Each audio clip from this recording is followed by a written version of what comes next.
मया तत्मिदं सर्वं जगदव्यक्तमूर्तिना मत्स्थानि सर्वभूतानि ताहम चेस्तवस्थितः।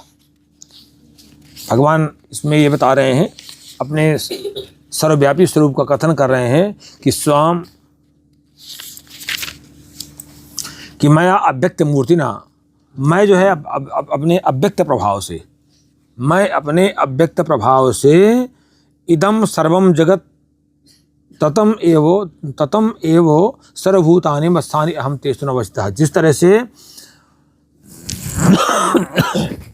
जल से बर्फ ढका रहता है, हम भले सामान्य व्यक्ति नहीं समझ पाएगा, वो कहेगा बर्फ नहीं, वास्तव में वो जल ही है।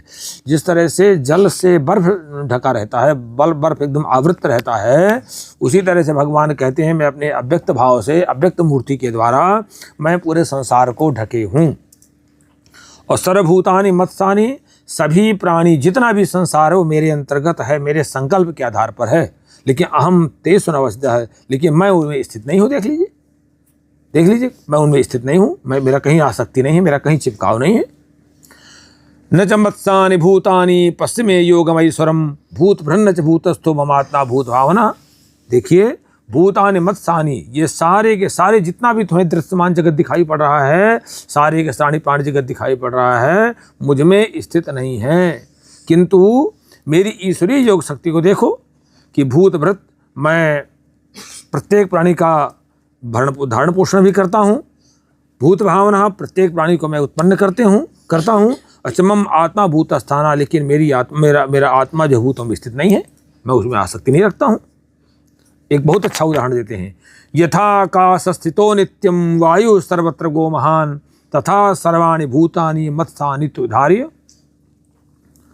जैसे हमेशा जो है ना आकाश से, जैसे वायु जो है हमेशा आकाश में ही विचरण कर सकता है और कहीं विचरण नहीं कर सकता। क्यों? हमेशा वायु जो है आकाश में ही विचरण कर सकता है। आकाश मतलब खाली जगह ना, आकाश कहीं ठोस जगह में वायु रह सकता है। अच्छा ठोक के भर दिया जाए, पदार्थ विज्ञान पढ़े हो ना, तो पूरा आयुर्वेद में चलता है ना, तो कहते हैं कि बताइए जो जैसे वायु जो है पूरे आकाश में विचरण करेगा, क्यों? अरे उसी की तो संतान है वो। हाँ, उसी की तो संतान है। उसी के तो जैसे अग्नि किसकी संतान है? सूर्य की, तेज की।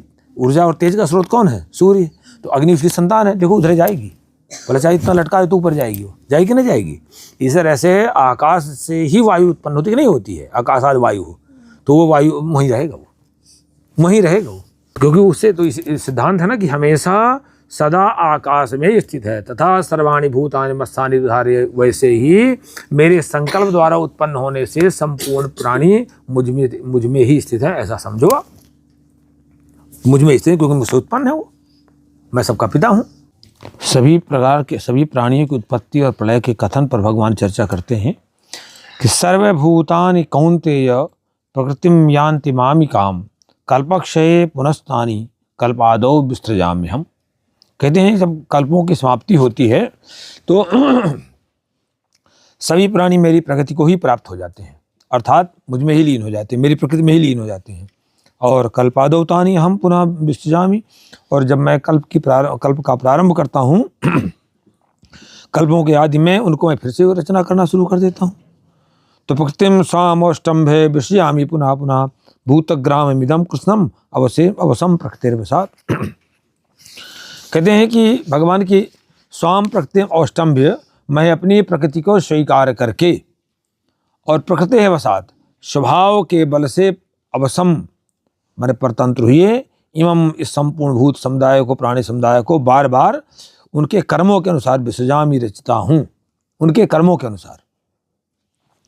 इसीलिए न च मां तानि कर्माणि निबध्नन्ति धनंजय उदासीन वदासीनम असक्तम तेषु कर्मसु। कहते हैं अर्जुन, तो तेषु कर्मसु असक्तम, उन कर्मों में आसक्ति रहित और उदासीन मत निष्पक्ष के सदृश, आसीनम माने स्थित, माम तानि कर्माणि निबध्नन्ति, एक तो मैं उदासीन रहता हूँ, पक्षपात रहित रहता हूँ कहते हैं उदासीनवत, और आसक्ति रहित रहता हूँ। इसलिए मुझको कर्म बांधते ही नहीं है, मैं कर्म बंधन में फंसता ही नहीं हूँ। दो चीज़ें बहुत महत्वपूर्ण है। एक तो भगवान कहते हैं कि मैं निष्पक्ष रहता हूँ और आसक्ति रहित रहता हूँ, वहाँ चिपकाव नहीं रखता मैं, इसलिए मुझे कर्म नहीं बांधते। और दूसरा कहते हैं कि मैं उनके कर्मों के अनुसार रचना करता हूँ, उनके कर्मों के अनुसार। तभी मैं उदाहरण दिया करता हूँ कि बाली के सामने भगवान साक्षात खड़े हैं और बाली जानता है, तभी कहता है कि जही जोनि जन्मों कर्मवश, मेरा जो जन्म है कर्मवश, जहाँ वो नहीं कहते साक्षात परमात्मा तो खड़े हो, मेरा तो मोक्ष हो ही जाना है, ये कहते नहीं जही जोनि जन्मों कर्मवश।